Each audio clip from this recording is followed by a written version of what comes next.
Hey GreatDrams, today I'm going to go through 3 different whiskies.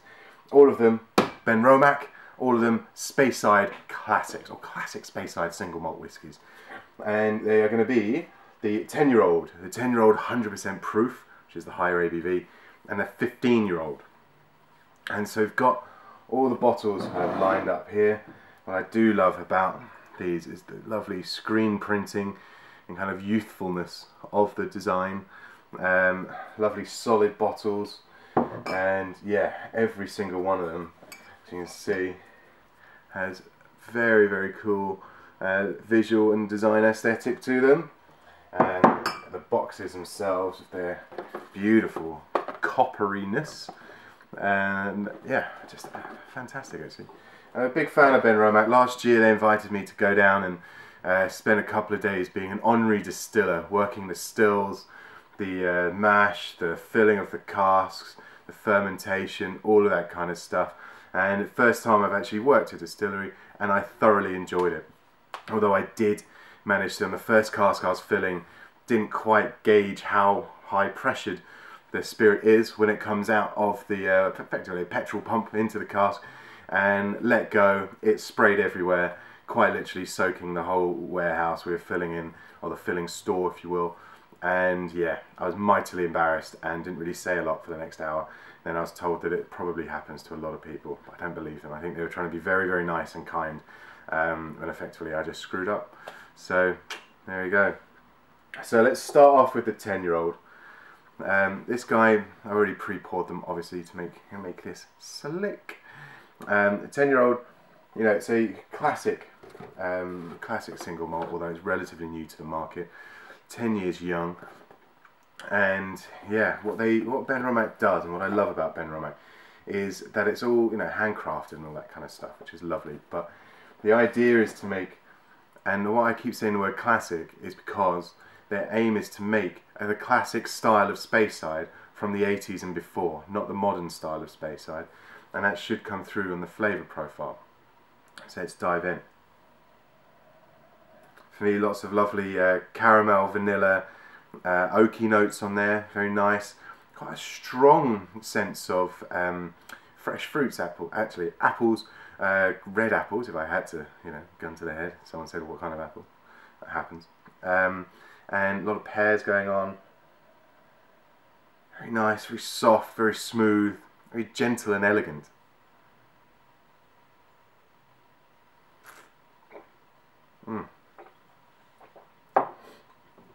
Palate's the exact same. Maybe a hint of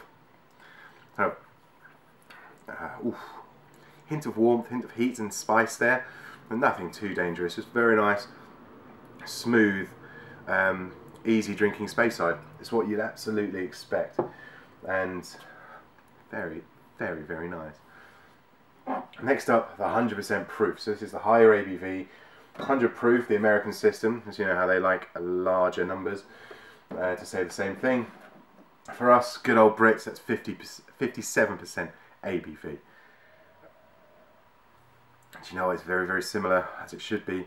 Same thing, but bottled at a higher strength ABV.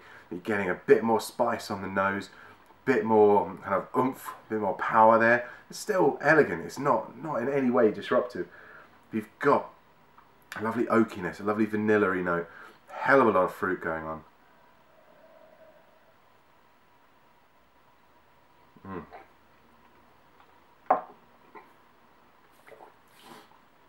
On the palate, you're really getting that old school Speyside character, that nod to the past, that kind of wisp of, not necessarily smoke in the smoky whiskey like a Lefroy kind of way, but a smoke from the production methods and the barley and the way they used to do things way back when. You know, that subtle hint coming through. It was present on the 10, but not really amplified. But on the higher ABV, it's being allowed to sing a little bit more, which I think is doing it a good justice. I absolutely love this whiskey. I think it's one of the great kind of Speyside single malts actually. Often undervalued and not really spoken about as much as it should be, but for my money, I absolutely love this stuff. Alright, finally, the 15-year-old. Now you can see it's a deeper, darker colour on this guy, and if we have a look at the bottle there, in a beautiful 15, a recent addition to the range, and you know, it's going all guns.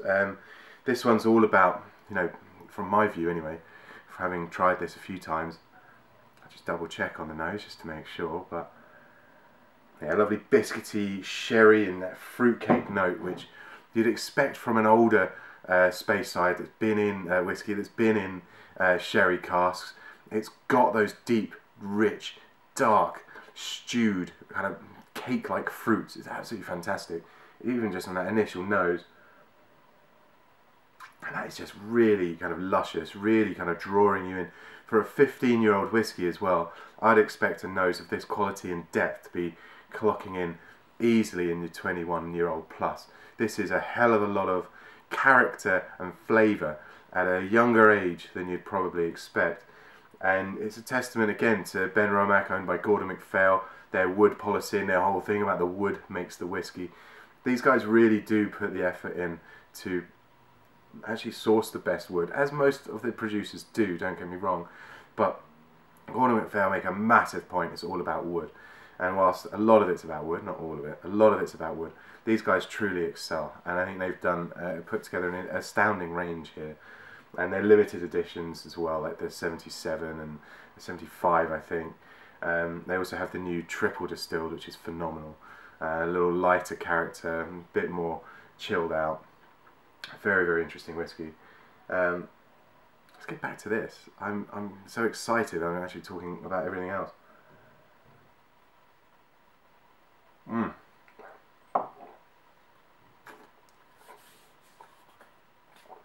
That sherry wood character on the palate just sings. The raisins, the rich, deep, dark fruits again. It's just absolutely phenomenal. It's like having a really heavily sherry influenced whiskey, but not having to pay the earth for it. It's not so much a sherry bomb, I don't think it's one of them, but it's quite an elegant expression of a highly influenced, or a high sherry influenced whiskey. I'm a big fan, great range, and yeah, hope you go out and try them too.